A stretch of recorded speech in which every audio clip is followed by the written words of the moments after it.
Assalamualaikum warahmatullahi wabarakatuh.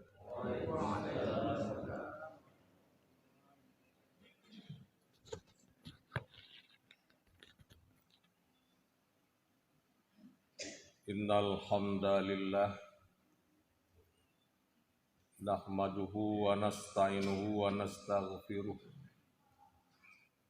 wa na'udzu billahi min syururi anfusina wa min sayyiati a'malina. May yahdihillahu fala mudhillalah wa may yudlil fala hadiyalah.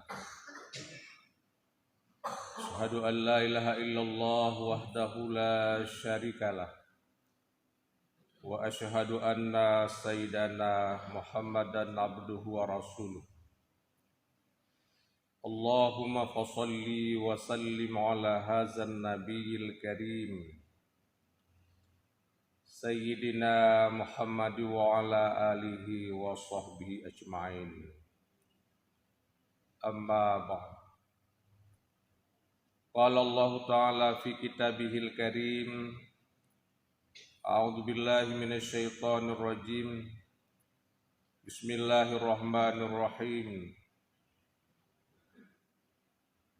Innal ladzina tawaffahumul malaikatu zalimi anfusihim qalu fima kuntum qalu kunna mustad'afina fil ardh qalu alam takun ardullahi wasi'ah fatuhajiru fiha faulaika ma'wahum jahannamu. Sadaqallahul azim. Kaum muslimin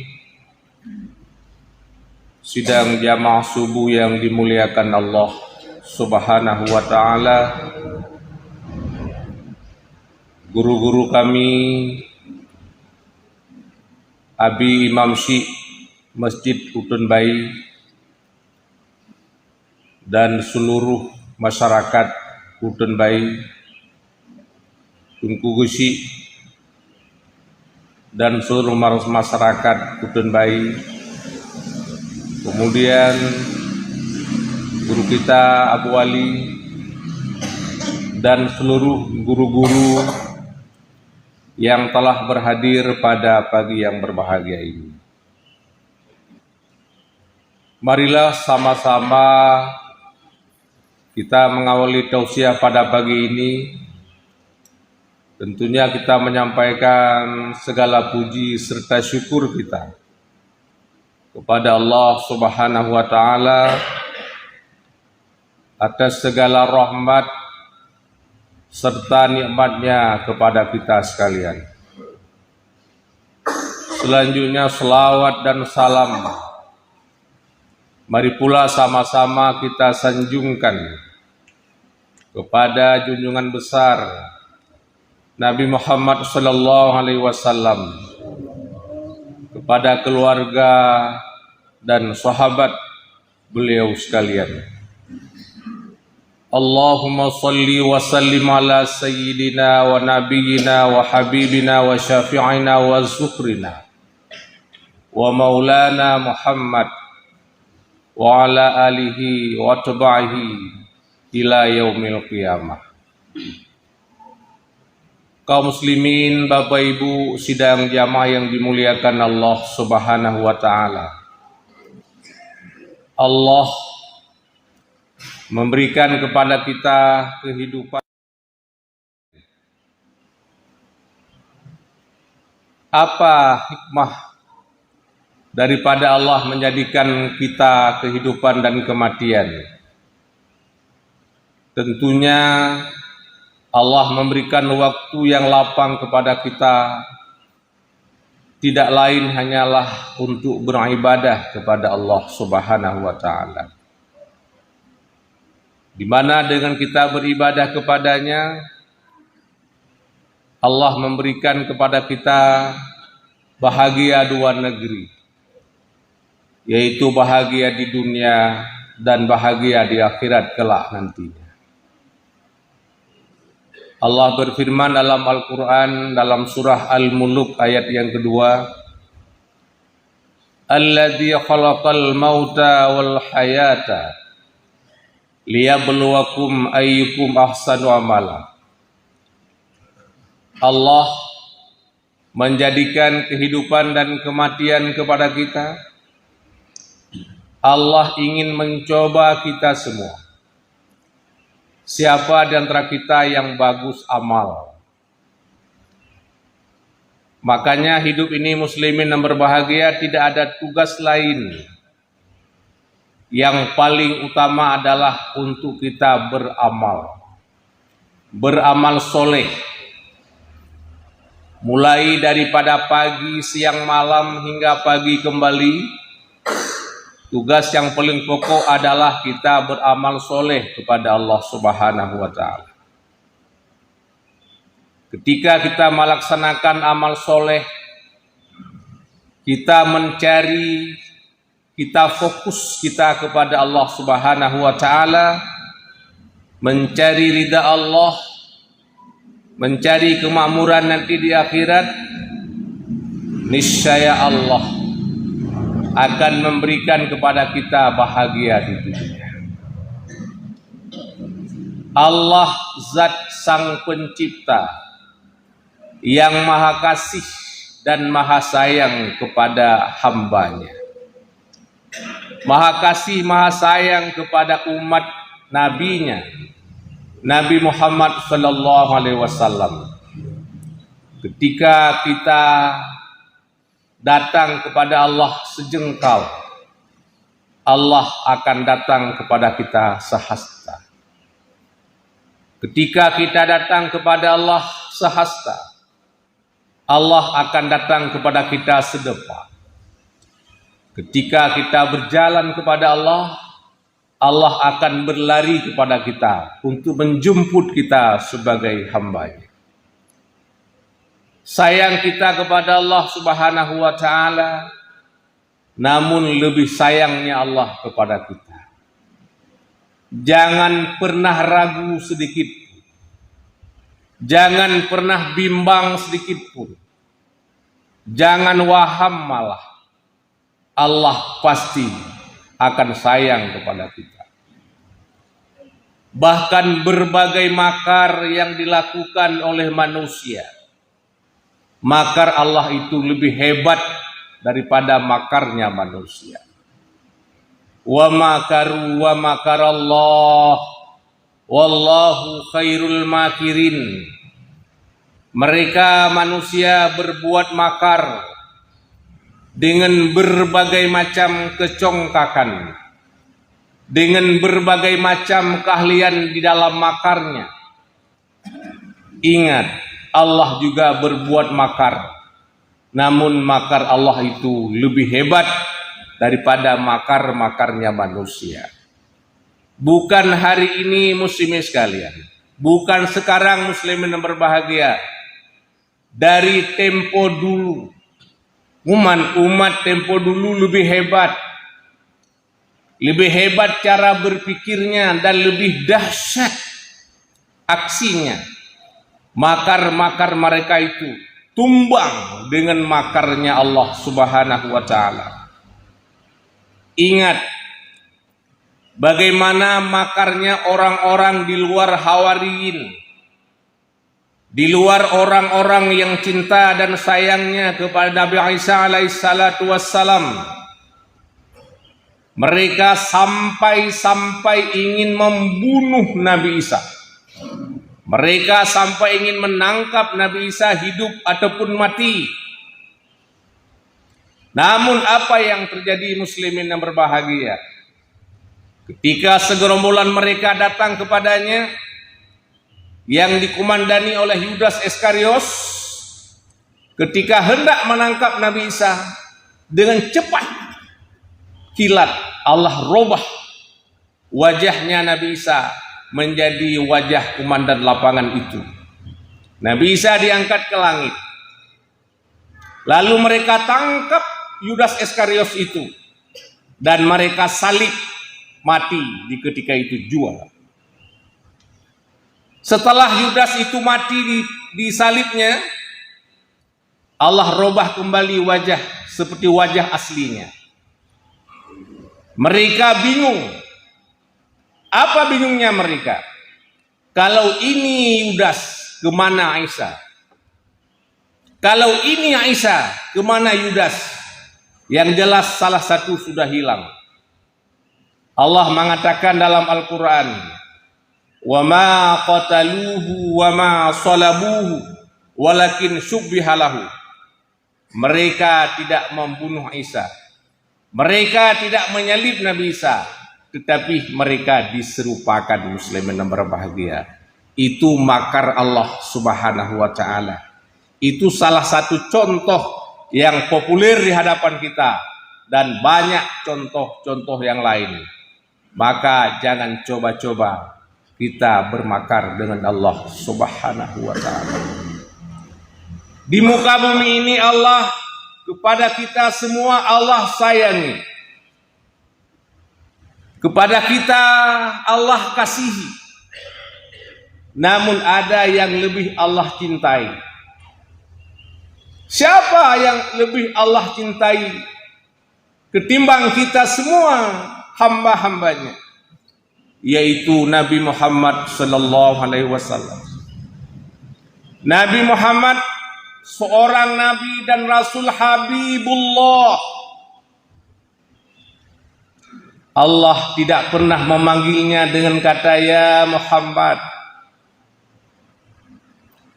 Allah memanggilnya ya Ibrahim, ya Isa, ya Nuh, ya Sulaiman, ya Daud, dengan panggilan nama. Tapi Nabi Muhammad Allah panggil dengan ya Rasulullah, ya Habiballah. Allah sangat cinta kepada Nabi Muhammad sallallahu alaihi wasallam. Wa zurriyatih, dan keturunannya. Anak cucu-cucunya Nabi sallallahu alaihi wasallam sampai hari ini, yang ada di mana saja mereka berada, Allah sangat sayang.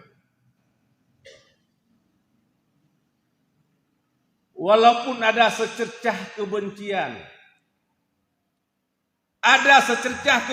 yang ada di kalangan manusia, apapun golongannya, apapun agamanya, ketika sayangnya Allah datang, maka dengan seketika kebencian itu hilang. Muslimin sekalian. Wa makaru wa makarallah wallahu khairul makirin. Muslimin yang berbahagia, hidup kita adalah untuk berjuang. Hidup ini untuk berjuang. Rela berjuang, berani berkorban. Takut berkorban, jangan berjuang. Tidak berjuang, berhenti hidup. Nabi sallallahu alaihi wasallam menyampaikan agama ini, agama Islam ini kepada kita adalah lewat perjuangannya yang luar biasa. Nabi berhijrah yang pertama ke Taif. Nanti Bapak Ibu kalau umrah dan dibawa ke Taif, Bapak Ibu bisa menyaksikan bagaimana Taif sekarang. Sampai di sana Nabi sallallahu alaihi wasallam ditolak oleh warga dan pemuda-pemuda yang ada di Taif. Nabi bersama Zaid bin Harisah. Nabi disorak-sorai, dilempar dengan kotoran onta, dengan batu, dengan pelepah kurma. Bahkan Nabi terjatuh dan berdarah di betisnya. Ketika sang Habibullah jatuh dan rebah, dengan cepat kilat Jibril pun datang ingin menolongnya. Seraya Jibril berkata, "Ya Muhammad, masa iya orang ini melemparkan kamu dengan batu, dengan kotoran onta, dengan pelepah kurma? Hai Muhammad, izinkan kepadaku. Akan kuhancurkan negeri ini. Laksana kuhancurkan negeri Nabi Lut." Itu marahnya Jibril. Coba bayangkan seorang Jibril yang luar biasa kekuatannya diberikan Allah, hilang kesabaran karena kecintaan Allah, mereka lempar dengan batu. Namun Nabi Muhammad sallallahu alaihi wasallam seorang nabi dan rasul yang penyayang. Nabi mengatakanlah, "Jangan wahai Jibril, jangan engkau lakukan itu. Mereka hari ini tidak beriman. Mereka hari ini tidak Islam. Mereka menolak kedatanganku. Mereka benci kepada aku. Tapi wahai Jibril, di dalam sulbi mereka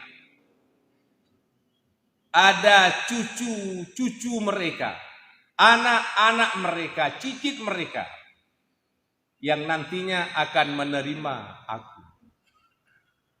Mereka akan beriman menjadi orang-orang baik nantinya." Seraya Nabi berdoa kepada Allah, Allahumma, ya Allah, tunjukilah mereka, karena mereka tidak tahu. Allahumma hadil qaumi fa innahum la ya'lamun. Ya Allah, tunjukilah mereka kaumku ini, karena mereka tidak tahu. Atas kebodohan mereka, atas ketidakpahaman mereka, Nabi mendoakan untuk mereka. Bahasa kita, racun dibalas dengan madu. Pikiran Rasulullah sallallahu alaihi wasallam lebih dahsyat, lebih hebat dari pikirannya seorang malaikat Jibril. Pandangan Nabi ke depan jauh lebih hebat daripada pandangan seorang Jibril, muslim sekalian. Bahkan hari ini lihat di Taif, orang-orang beriman, orang-orang pada beriman kepada Allah dan kepada Rasul. Itu menunjuki apa? Allah menerima doanya Nabi Muhammad sallallahu alaihi wasallam. Para sahabat Nabi sallallahu alaihi wasallam semua berjuang. Ketika Nabi masih hidup, sampai Nabi pada wafat, sahabat meneruskan risalah perjuangan Rasulullah sallallahu alaihi wasallam. Sahabat Nabi tidak hanya mencari surga untuk dirinya, tidak hanya mencari kedamaian hidup untuk dirinya dan keluarganya, tapi para sahabat mencari surga untuk dirinya, untuk keluarganya, dan untuk manusia semuanya. Ini pikiran briliannya para sahabat. Ada yang Nabi utuskan ke Turki waktu itu, ke Syria, ke Bukhares Soviet sekarang, Rusia. Ada yang Nabi utuskan ke Yaman. Salah satu sahabat yang cerdas, yang namanya Mu'ad bin Jabal. Ini sahabat Nabi yang sangat cerdas pikirannya.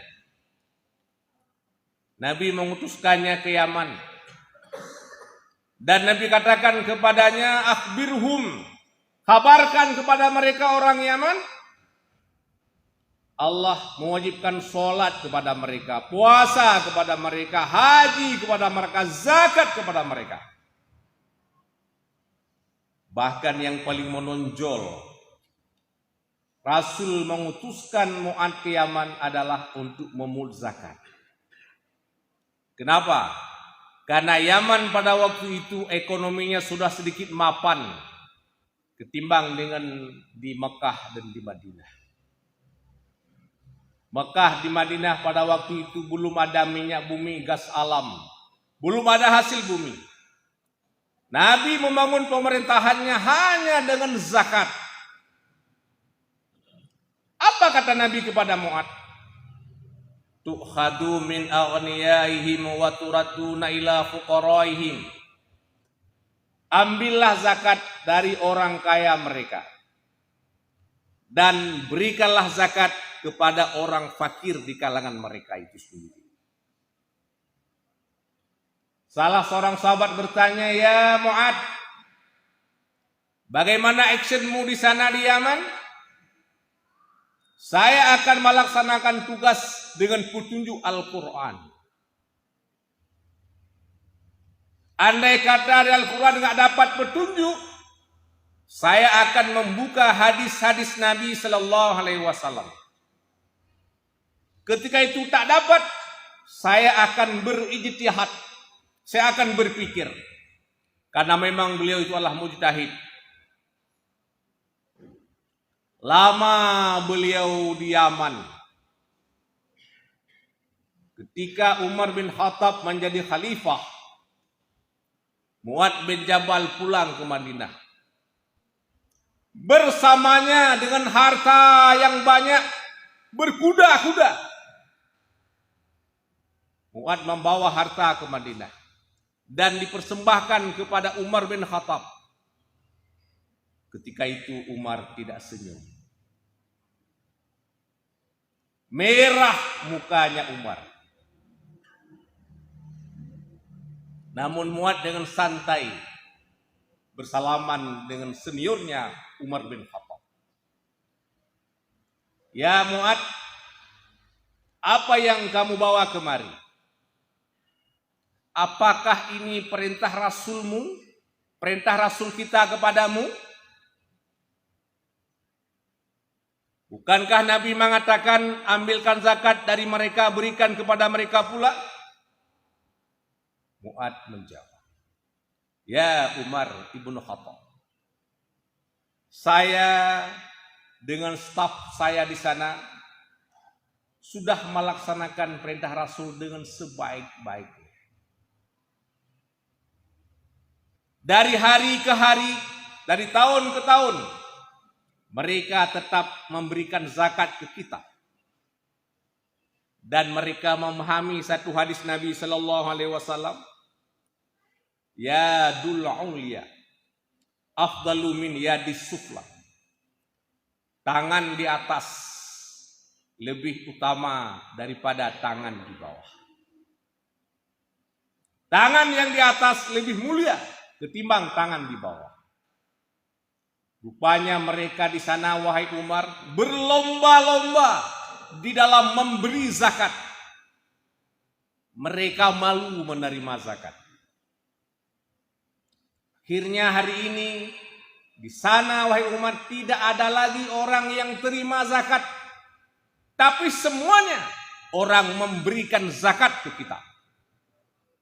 Ketika tidak ada lagi orang yang terima, maka zakat kami bawa ke Madinah yang mulia ini, wahai Umar. Baru Umar tersenyum.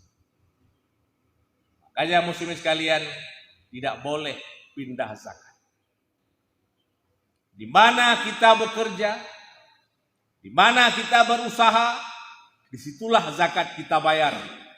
Tidak boleh pindah ke tempat yang lain. Kecuali, misalnya Luxmawe ini orang sudah pada kaya semua. Tidak ada lagi orang yang mau terima zakat. Maka zakat boleh kita bawa ke kota Canggih. Zakat boleh kita bawa ke Singkil, ke Takengon, ke Medan ataupun kemana. Tapi selagi orang muslim masih membutuhkan pertolongan kita, berikan mereka. Zakat tidak boleh pindah ke tempat yang lain.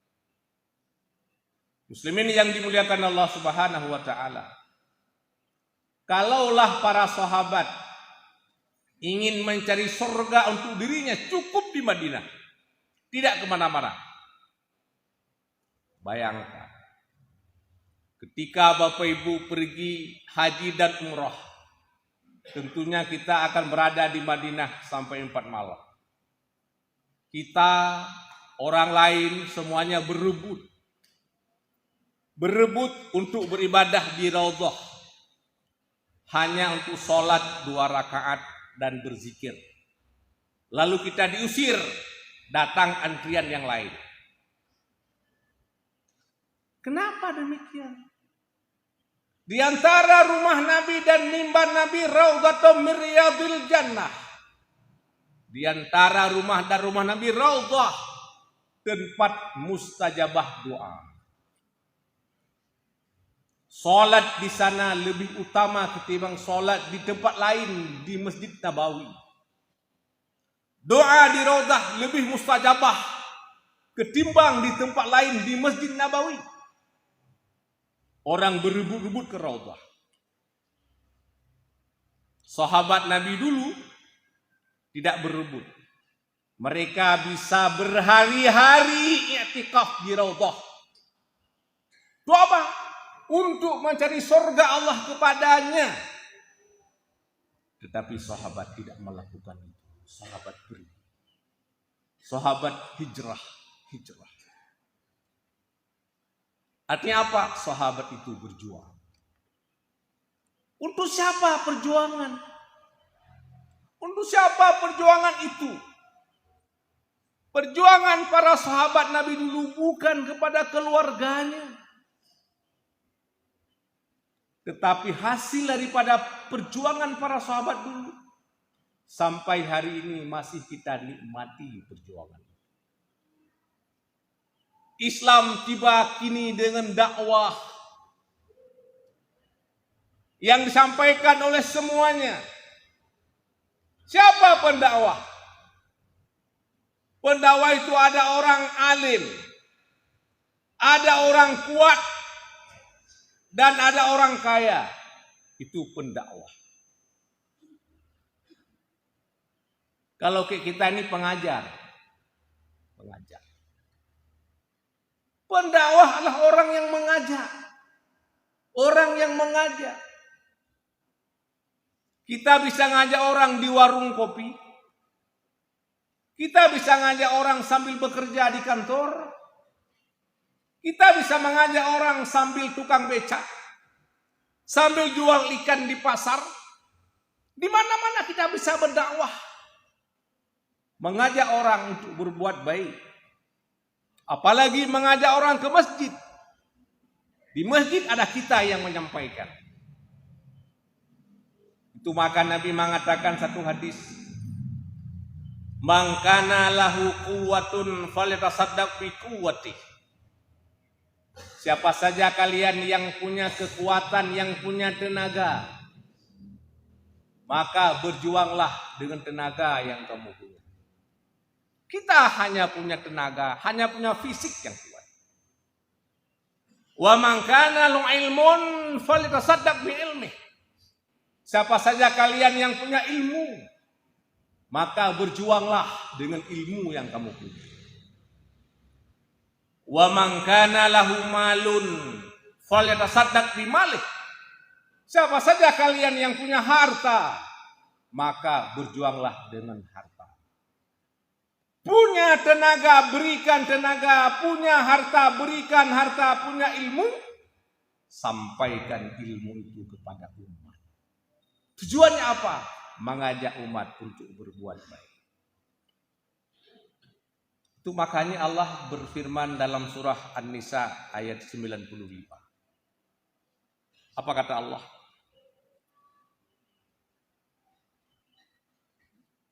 La yastawil qa'iduna minal mu'minina ghairu liddarari wal mujahiduna fi sabilillahi bi amwalihim wa anfusihim.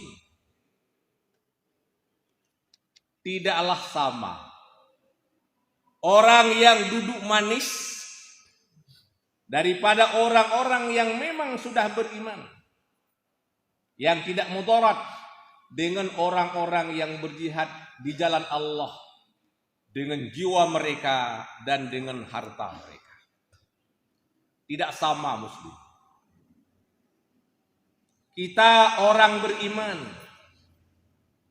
hari-hari kita hanya beribadat kepada Allah. Duduk di masjid i'tikaf, sholat, berzikir, membaca Al-Quran, menunggu waktu-waktu sholat.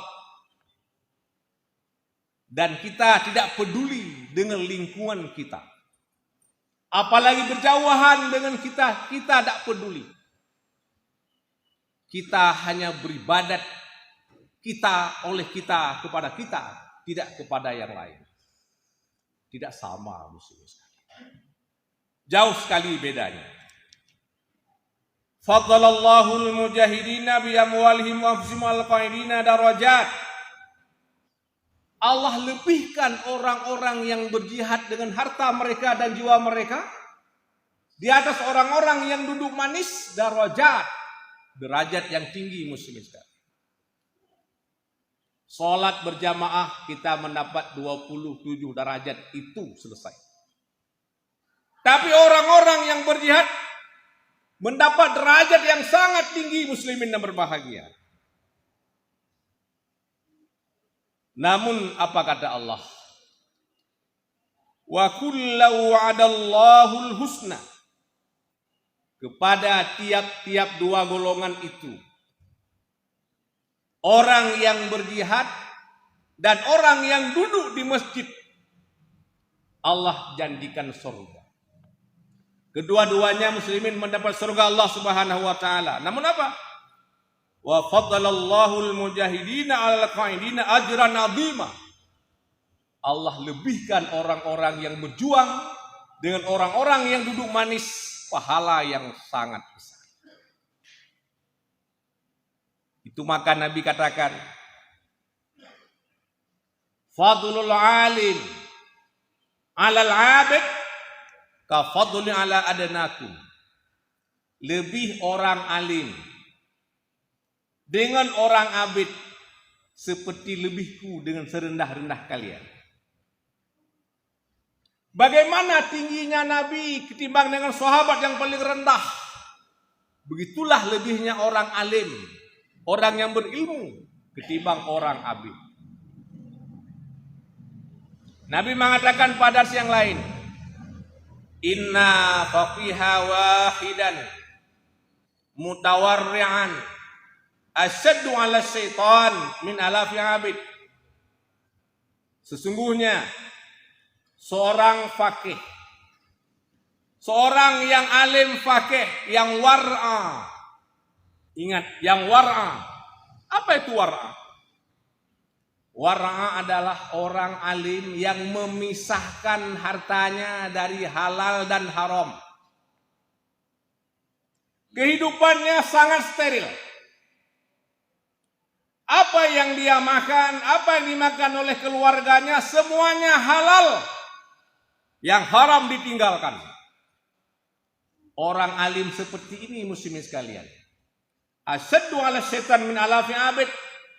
Setan lebih susah menghadapinya ketimbang 1000 orang abid.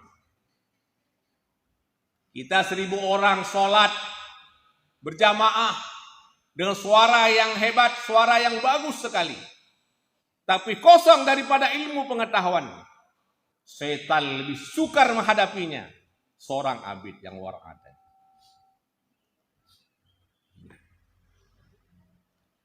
Nabi mengatakan, innal halala bainun wal harama bainun wa bainahuma amrun mutasyabihat. Sesungguhnya halal itu sudah jelas, haram sudah jelas. Wa ma bainahuma, barang antara keduanya halal dan haram itu urusan yang syubhat. Man ittaqa anis syubhat faqad bari'a dinu. Siapa saja yang memelihara diri daripada syubhat, maka selamatlah agamanya. Orang alim yang Nabi masukkan, jangankan haram, subhat pun mereka sangat hati-hati muslim sekali. Kenapa dengan subhat? Nabi mengatakan, man hama haulal hima yusiku ayyakafihi. Siapa saja yang main-main di pinggir sumur, lama-lama akan jatuh ke sumur. Orang-orang yang sering-sering makan harta syubhat, lama-lama keenakan, kita juga akan makan haram. Orang alim yang Nabi masukkan tadi adalah yang sukar dihadapi oleh setan. Orang alim yang betul-betul steril hartanya, tidak pernah makan haram. Kenapa? Kullu lahmin waddamin nabata minal haram fannaru aula bih. Tiap-tiap darah dan daging yang sumbernya daripada haram, maka neraka layak baginya. Maka muslimin sekalian, hari ini kita sudah beribadah kepada Allah Subhanahu wa taala, sudah mendapat hidayah daripada Allah Subhanahu wa taala. Kita sholat di masjid yang mulia ini di subuh ini. Bahkan di subuh-subuh sebelumnya dan subuh-subuh akan datang, kita bergerilya ke masjid-masjid yang lain. Kita sudah duduk manis. Mari kita tingkatkan lagi untuk berjuang, untuk mengajak saudara-saudara kita yang lain.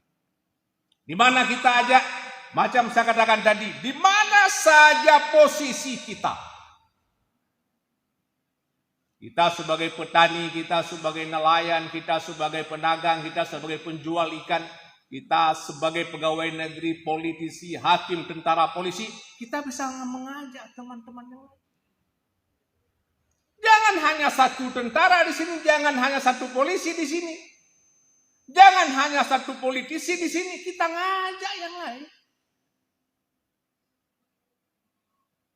Ngajak wali kota, ngajak wakil wali kota, ngajak sekjen, ngajak semua. Itu namanya dakwah. Kita hanya menyampaikan ceramah di sini. Yang pendakwah adalah kita semua. Man dalla ala khairin fahuwa kafa'ilih. Siapa saja yang mengajak orang kepada untuk berbuat kebaikan, sama dengan ia sudah berbuat kebaikan itu. Satu orang kita ngajak, pahala dia diberikan kepada kita dan tidak kurang pahalanya. 2 orang kita ngajak, 1000 orang kita ngajak, 1000 orang pahala diberikan kepada kita dan tidak kurang pahala puasanya, tidak kurang pahala. Berjuang hari ini adalah berdakwah dan mengajak saudara kita. Saya rasa demikianlah yang dapat saya sampaikan. Lebih kurang saya mohon maaf. Subhanakallahumma wa bihamdika asyhadu an la ilaha illa anta astaghfiruka wa atubu ilaik. Terima kasih. Assalamualaikum warahmatullahi wabarakatuh.